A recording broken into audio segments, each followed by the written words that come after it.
Welcome to Gift of Life, the Organ Transplant podcast. These are the stories of those who have received, given, and who are waiting for the gift of life, organ transplantation. Now here's your host and heart and kidney recipient, BJ Odom. Gift of Life, the Organ Transplant podcast.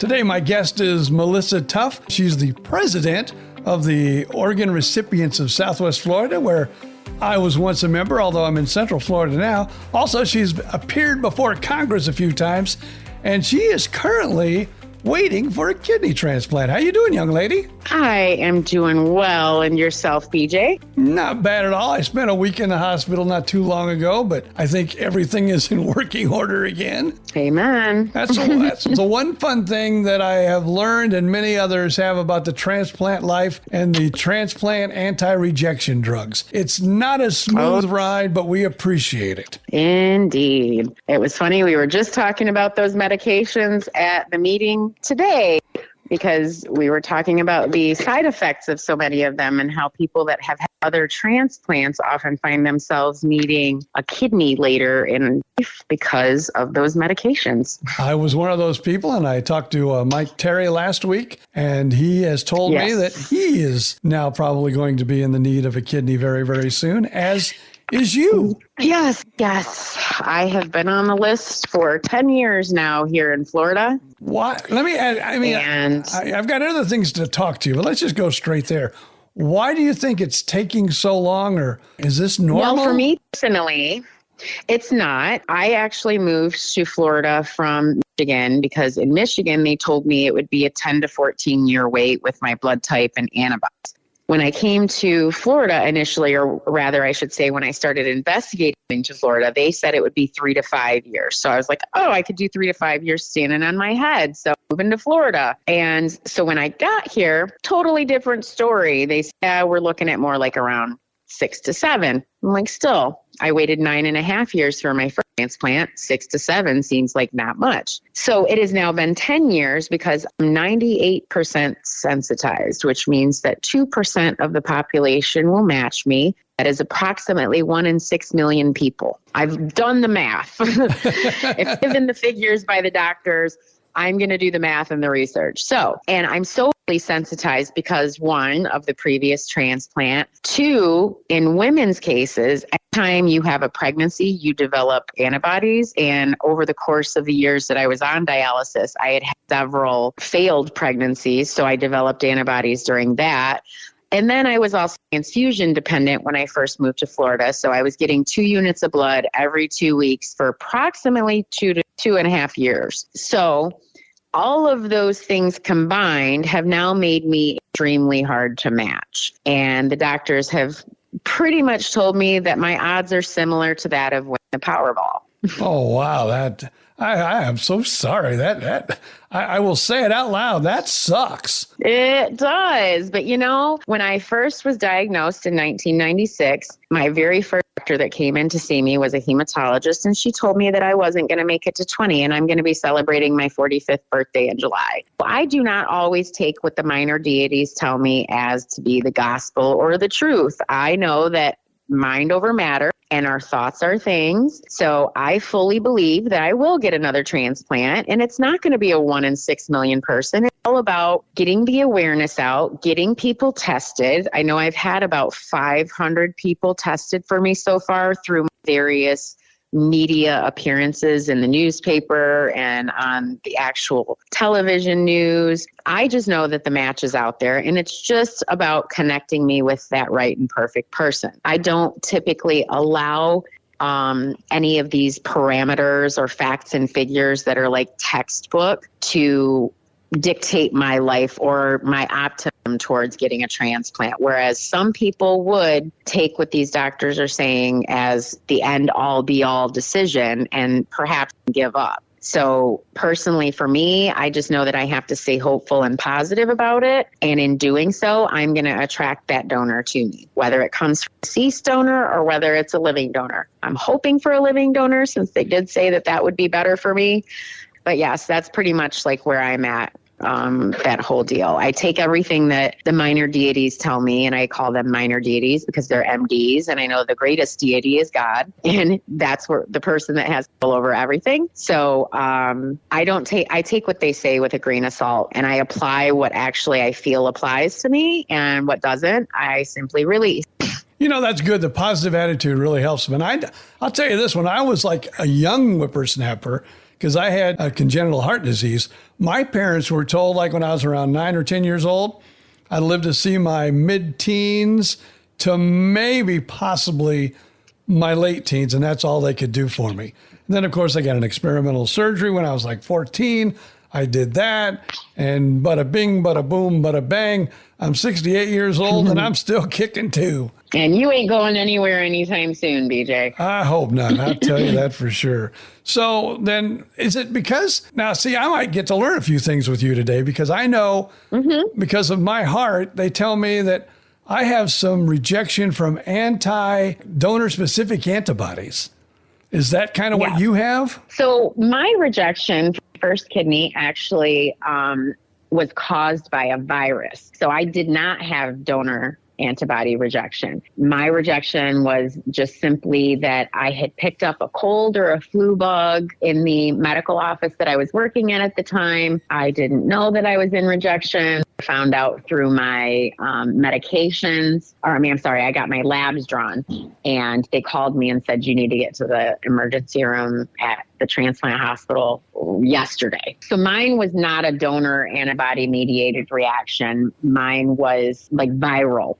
And as far as the antibodies go that I have developed since, I would say those are donor specific antibodies, because most of my antibodies did come from blood donors, because I was not being given irradiated blood, which I don't know if you really know that, but as a transplant recipient, when we have to get blood transfusions post-transplant, it is supposed to be irradiated blood, which means they expose that blood to radiation, which then kills off a lot of those antibodies, making it safe for us to receive. Because if you give a transplant patient non-irradiated blood and you're simply using a leukocyte filter, some of those antibodies could still make it through to the person, and that in and of itself could trigger a antibody reaction to where the person could possibly go into a rejection episode.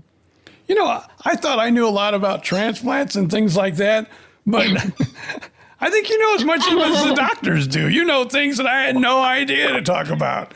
Wow, that's very interesting. It's very funny because of me getting sick at such a young age and not really having the parental guidance when I would go to my appointments. I made it my goal to actually go to school and study medicine. So when they came in to talk to me, I could understand what they were talking about, because you know how they come in and speak to you, and it's in Greek and Latin. Oftentimes they will not take the time that it requires to sit down and speak with you like human to human. They just want to come and throw in all the medical terms and then leave you to look it up later. So I decided I was going to reinvent the process, and I was going to go to school and study medicine so that I could have a intelligent conversation with these people. So I even surprise a lot of the doctors when I'm in there and they're throwing things at me and I throw things back at them and they go, oh, you actually know what I'm talking about. And I'm like, why would you come in any other way and talk to somebody as if they would not be able to understand it?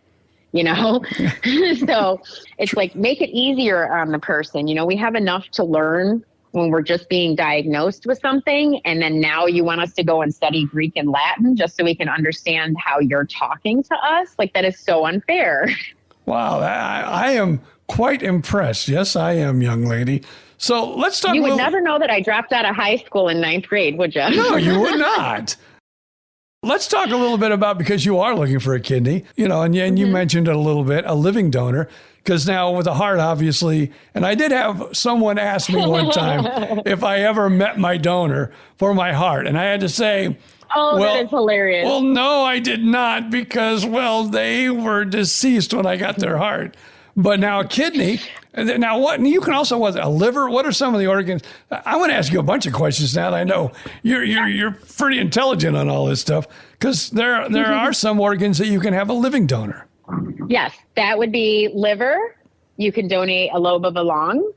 and you can donate bone marrow. So I think those are the only three at this time that you can have a living donor from. Only a portion of your liver. So just to be clear on that, because your liver will regenerate to an extent, as will the recipient. When they receive your liver, it will grow a little bit because the liver cells are a little bit different than the cells of other organs. Now, I remember when I was on dialysis, I got my kidney back in 2015. And like you, and I think probably everybody else, you try to read and get as much information as you possibly could. And I remember reading this back in 2015, they were working on an electronic kidney. You know where they are the in that world? artificial kidney. Where are they in that world? I just saw something. I actually didn't have the time to read it, but NKF just did release something in regards to that. And I was also in a focus group about 2.5, 3 years ago, I want to say, where they were speaking with patients about whether they would even be interested in the bioartificial kidney once they realized like what it entailed. The bioartificial kidney is actually created somewhat like the pacemaker. So it can be externally manipulated if it needed to be adjusted for any reason, like your labs were off and they needed to recalibrate it, so to speak. You would go in and have something like ran over the area that the implant would be in, and then they would be able to access it and change whatever the parameters are that are needing to be changed. As far as its introduction, it has not been approved for FDA trials as of yet. From what I understood, they're still working out some of the kinks. However, there's hope that they're looking in the next maybe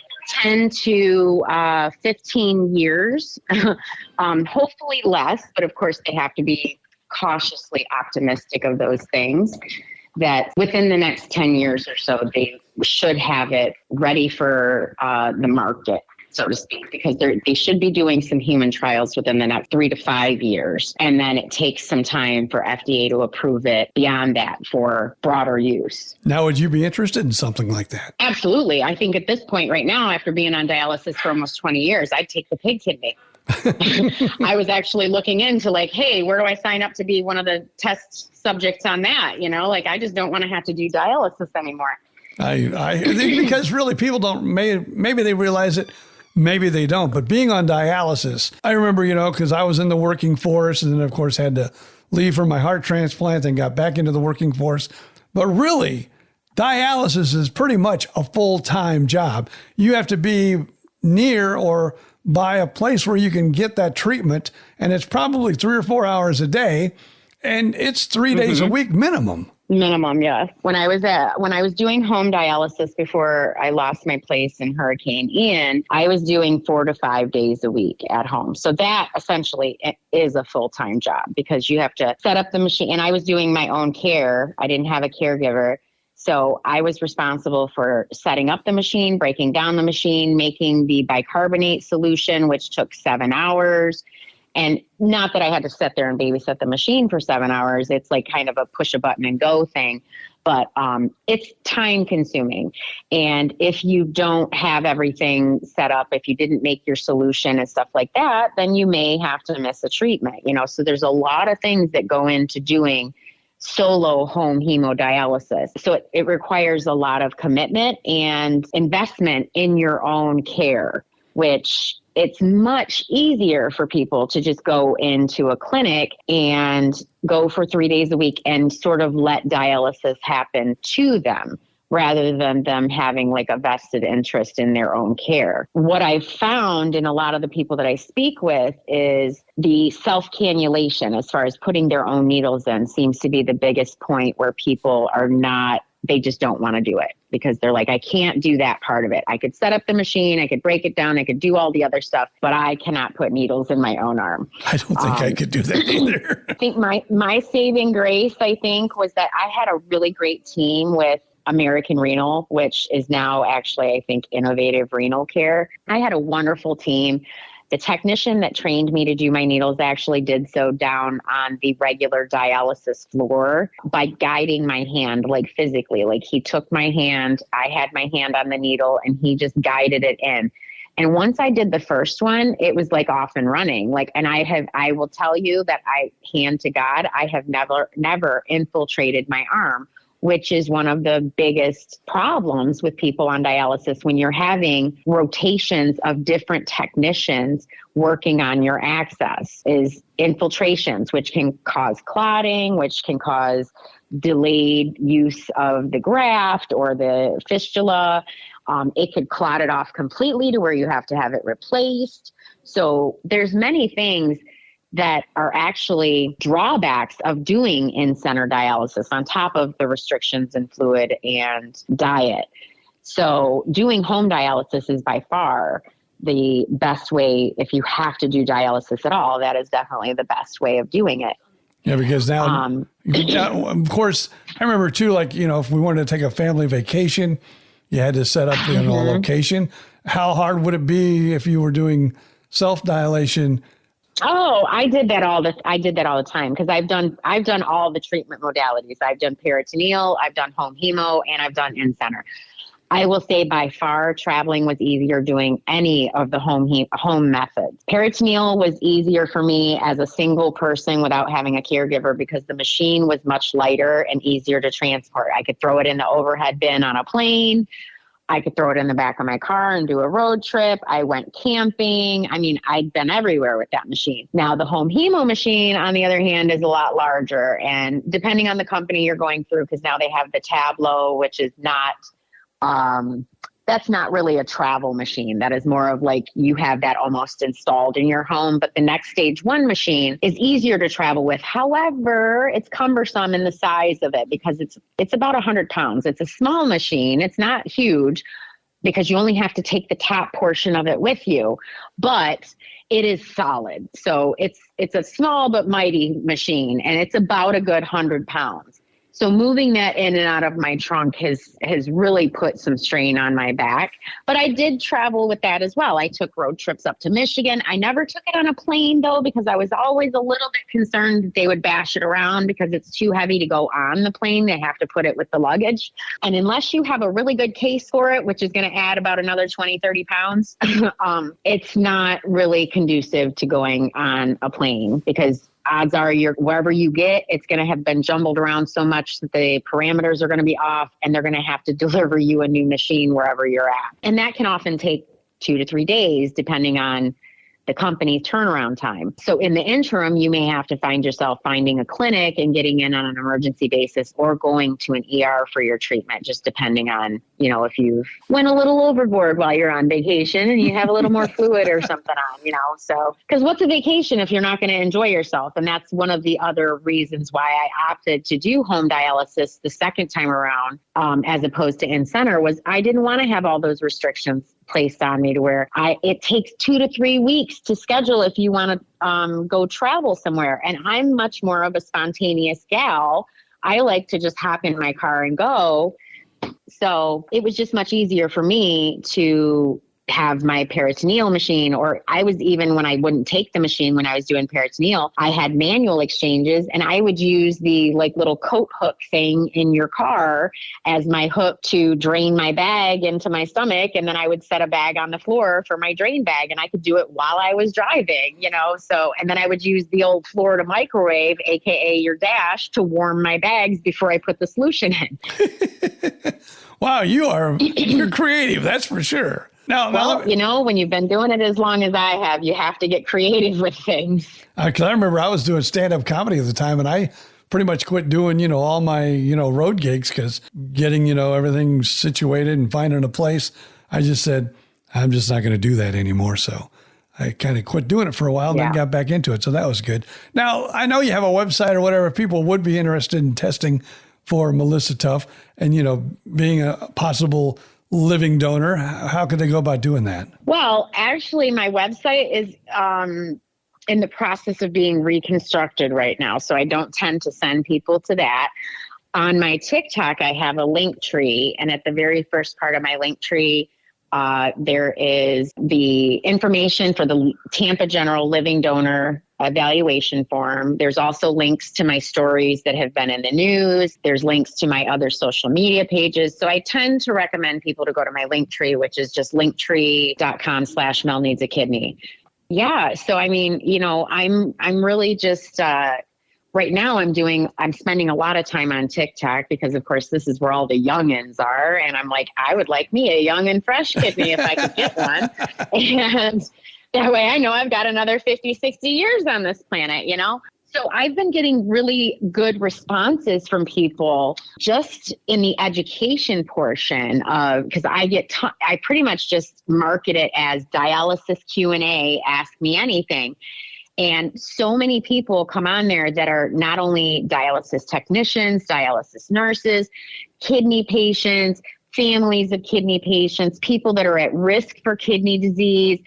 I mean, I have had the gamut of people who come in there and they're either asking me questions, asking me advice, like what's one thing you would tell somebody that has recently been diagnosed with CKD. And so I'm finding that to be a very useful platform in the realm of education and awareness. And I average 700 to 800 viewers who are consistently staying on my live for 3 hours while I'm dialyzing, which to me is just kind of mind blowing. I'm like, there's literally 700 people watching me right now, or at least listening to me as they're driving to work, or some of them are on their way to dialysis. And I just got a message from someone in Cape Coral here, actually on TikTok, who said, you may have just saved my life because I had no idea that hypertension can cause kidney failure, and I wasn't taking my medication, and I have just restarted it today. I was just going to say, now, where do they find you then on TikTok?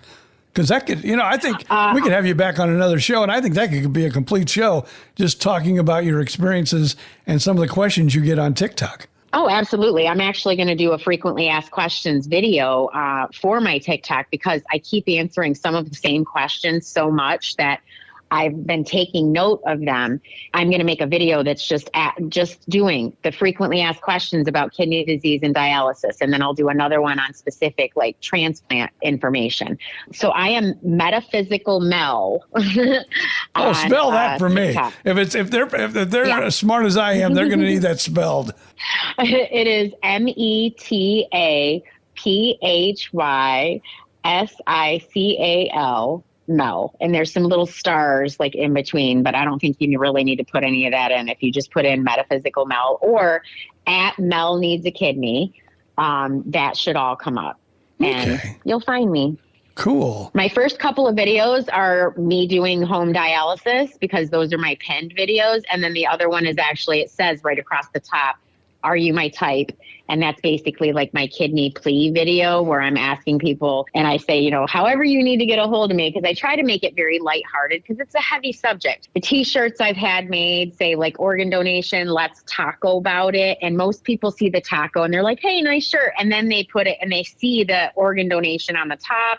Then on the back, I've got you got a pair, why not share? So I try to make it as lighthearted as possible because it's a very somewhat intrusive subject because you don't want to just walk up to people and be like, hey, give me one of your kidneys, So I try to make it kind of fun and lighthearted. So with the Are You My Type video on my TikTok page, I actually tell people however you need to get a hold of me, DM, text me, call me, send me a letter, smoke signals, carrier pigeons, however you need to get in touch with me. I need a kidney. And if you're willing to try and get tested, and then I even market it as you get a free vacation to Florida because if you move forward far enough in the testing to where they come and do the physical testing, there is the National Living Donor Assistance Corporation that will fly you to wherever your intended recipient is, and they pay for your hotel. They give you a rental car. They give you like a $75 a day stipend for food and your airfare.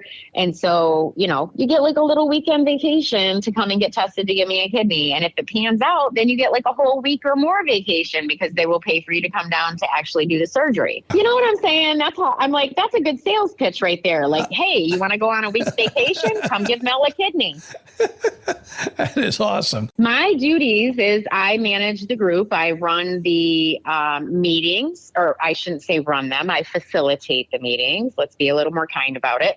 So I facilitate the meetings. I arrange social events. I help to organize when we're doing fundraisers, because as we were briefly talking about prior to starting this, we used to do an annual Night for Life event. Our 12th annual Night for Life event was last right before COVID. And then after COVID, we kind of paused on everything, obviously because we're transplant recipients. And so we really couldn't be out in the public during that time because we're more susceptible to contracting something like that. So in protecting our people, we put a pause on our fundraising events. Not to mention, we've actually done pretty well over the years between our Fletcher Fund and our standard group organization.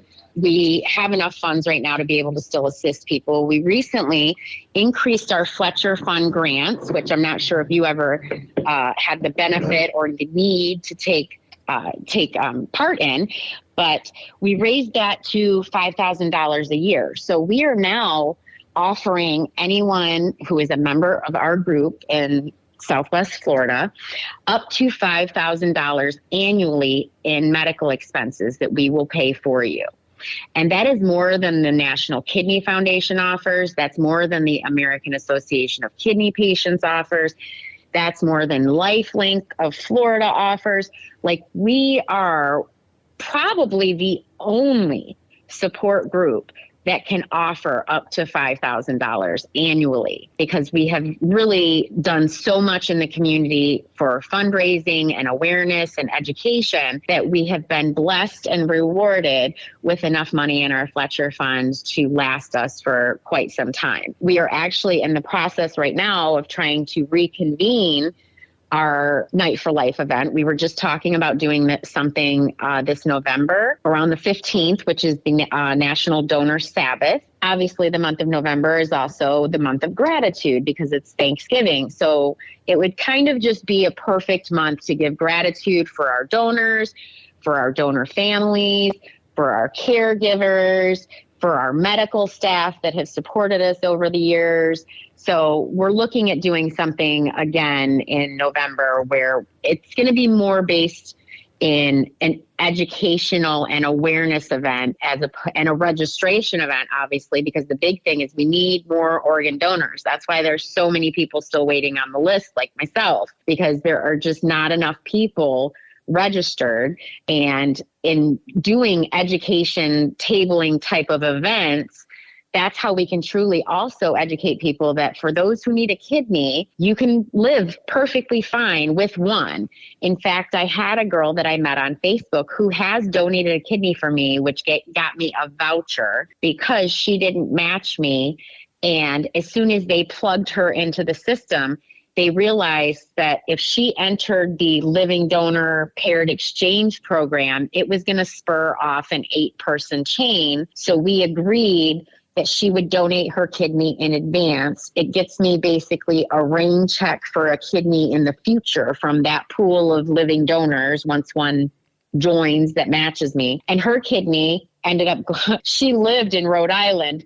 The kidney she got her surgery down here, and the kidney went back up to Connecticut. And I said, well, you could have just had your surgery up there, but you got your week's vacation. And she stayed over on South Beach in a very bougie hotel. So she was happy with it. It was kind of a win-win. Yeah, and it spurred off an 8-person paired exchange. Unfortunately, I just was not the recipient on any of those chains. Yeah, so as far as being president, that's mostly what my role is at this time. I also help our secretary take minutes because our current secretary is sight impaired. And so so I'm kind of maintaining dual roles. You know, I take some notes and I also facilitate the meetings. And like I said, arrange our social events and stuff like that, which we did just do a mini golf outing and lunch last weekend where we went to it's the putt-putt place out by Fort Myers Beach. I can't remember the name of it. It's like a pirate themed one. So we went out there and we did like a little nice social event. That way we're not always talking business and we're truly supporting our community. Yeah, and it was a good time. And we were able to start really, like I said, getting reinvigorated for growing our group and what's to come from the future. Because in the last year, we've experienced a lot of loss in our group. So it has dwindled a bit because we lost like 4 members who were core members of our transplant group. And so we're really looking at, in their honor, continuing to grow this group and make it as big as it once was in the community. Well, there's always people that are looking and people that are getting. And so if if you're not in the Fort Myers, Southwest Florida area, there are other areas across the country. Try to seek out. A lot of times the hospitals can tell you where the support groups are, and they do amazing work, and they will help you. They will educate you, and they are very good places to go. Mm-hmm. You appeared before Congress a few times, and you even helped, pass a law or pass something, right? Yeah, the Immunosuppressant Act. Yes, I was part of the group who was able to get the Immunosuppressant Act passed. I have been to D.C. for the past 7 or 8 years on behalf, in conjunction with the National Kidney Foundation. We attend the National Kidney Summit. So it's a 2 to 3 day event. We spend the first day going over advocacy points and talking points with our congressmen. And then they unleash us on the House of Representatives and the congressional district. And so we then go in and we meet with each individual state representative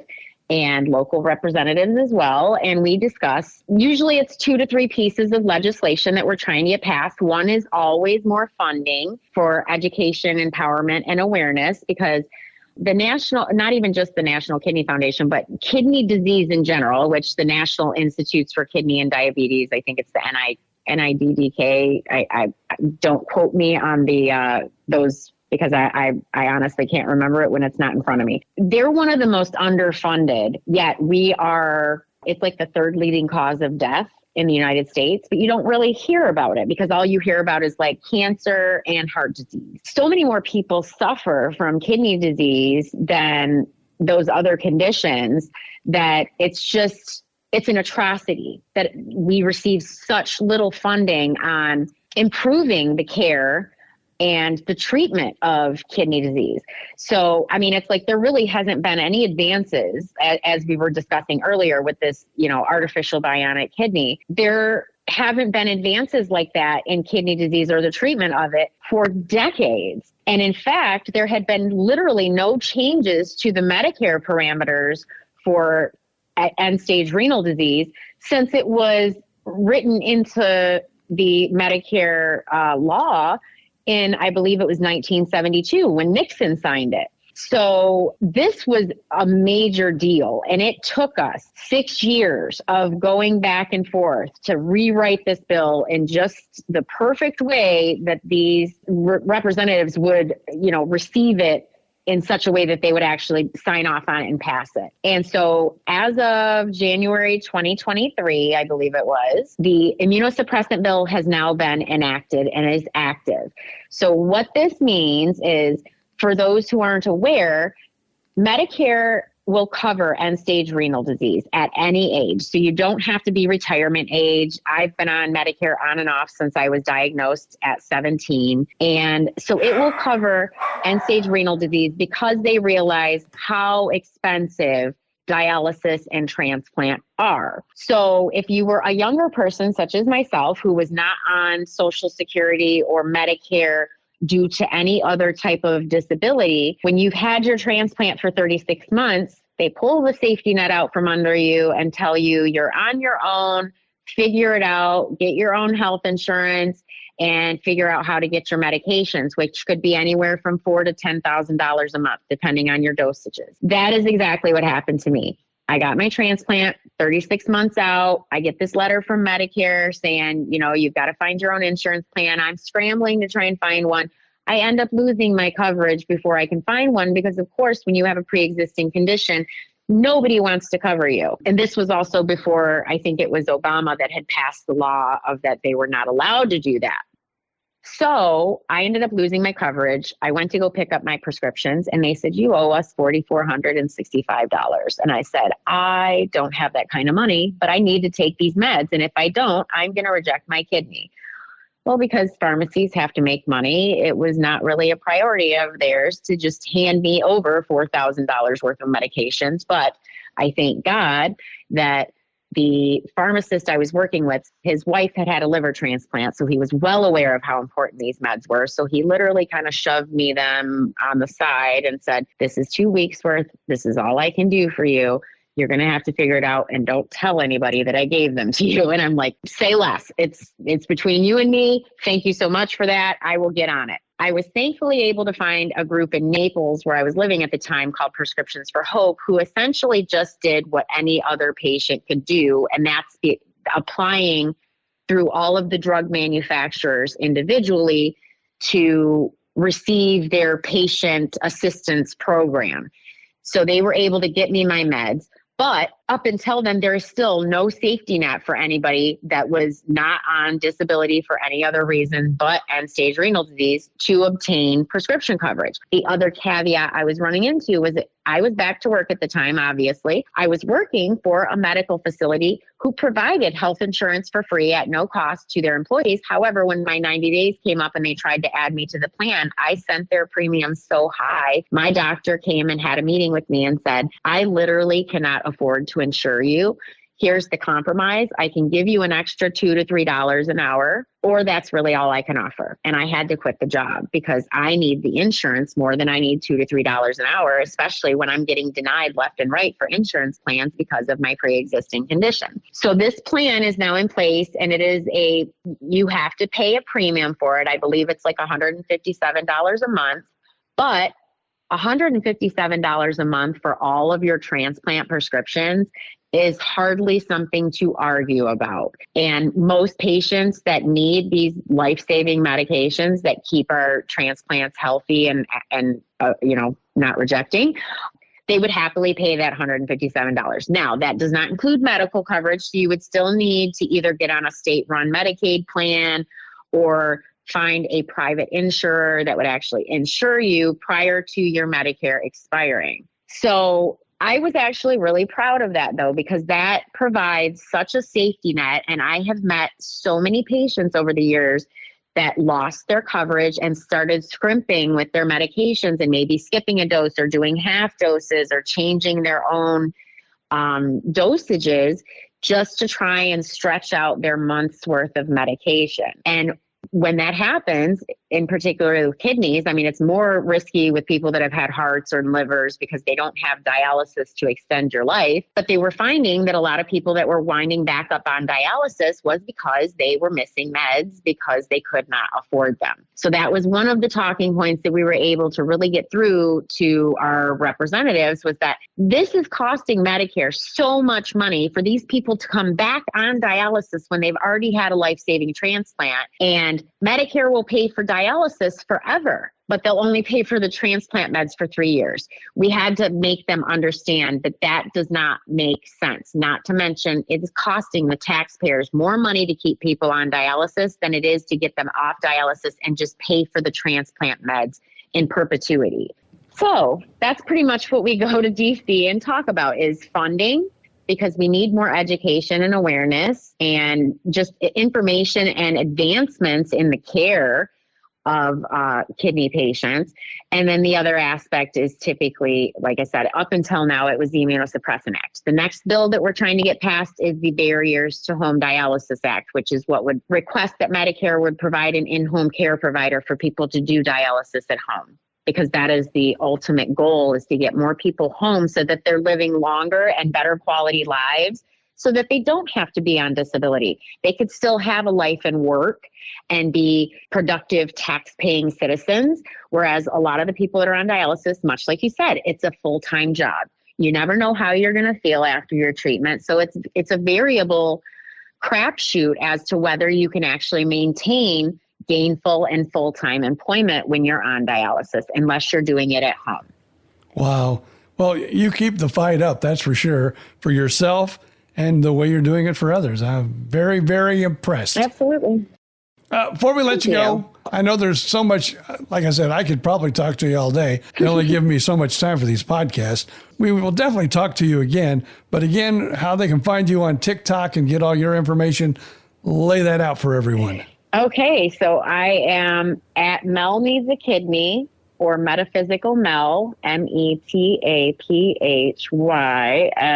CALMEL. You're making me really work my brain today. Because I even have to vision it in my head. Metaphysical. Okay. And that is on TikTok. And then all the links to my social are on my bio under the link tree, which is linktree.com/Mel Needs a Kidney. The first link is going to be the link to the Tampa General evaluation form to get tested to be a living donor for me, which is obviously priority, and that's why it's at the top. And then I have links to all of the stories that I've been in the media over the course of the years. I will also be putting the link to our organ transplant recipients of Southwest Florida group here as well. So if there is anybody in the Southwest Florida area that is on dialysis, that's a caregiver, that's a donor family, that's waiting for an organ, any organ, doesn't have to just be kidneys. We are here for you. And I want people to understand that and be members of our group and be active so that we can be here, because there is nothing better than having the patient perspective. You can go and talk to all the doctors that you want to, and they're going to talk to you in a very clinical language. But the best way to actually understand what you have to possibly look forward to is to talk to someone who's been through it. And that's what we're here for. So I will be adding that to my link tree today. And then, like I said, the link to my other socials are also on there. So if anybody wants to follow me on Facebook or Instagram or Snapchat or any of that stuff, I'm on all of them. I can't say that I'm equally active on all of them. I will say right now, TikTok and Facebook are probably my jam because I only have so many hours in the day and I can't sit and look at my screen. So, and if anybody has any other questions, they can feel free to DM me. I do respond to just about every message, unless you're trying to get me to bring you over from Nigeria or something, but nothing against anyone from other countries. It's just, I'm dealing with my own stuff and I can't really fly anybody back and forth right now. But so I will respond unless you're spammy. But if you are truly interested in kidney disease, you want to be an advocate, I can connect you with all of the people at the AAKP or the NKF or LifeLink of Florida, any of the groups that I volunteer with as an advocate. And I also work with Help Hope Live, which is a nonprofit that does fundraising specifically for transplant patients and those with catastrophic illnesses and injuries, which is much different than GoFundMe. So we can have a whole show where we talk about that as well, because that has just been a wonderful thing for me, because I was one of the few people that required a pre-transplant deposit just to get on the list. I had to have almost $13,000 in an account before they would even take me to the committee. That is a wonderful organization that I always try to plug whenever I can, that I'm an ambassador for, because they are so much better than GoFundMe in the fact that they create flyers for your fundraising events and they assign you a fundraising coordinator, unlike GoFundMe. And GoFundMe counts as income and it's taxable, whereas this is a nonprofit, so you don't have to worry about any of that or that it would affect any of your other state or government benefits. So Awesome. Just a little plug for them real quick. Yeah, I'll definitely have you back. And I'm wishing you the very best of luck and keep up that great fight, okay? Thank you so much, BJ.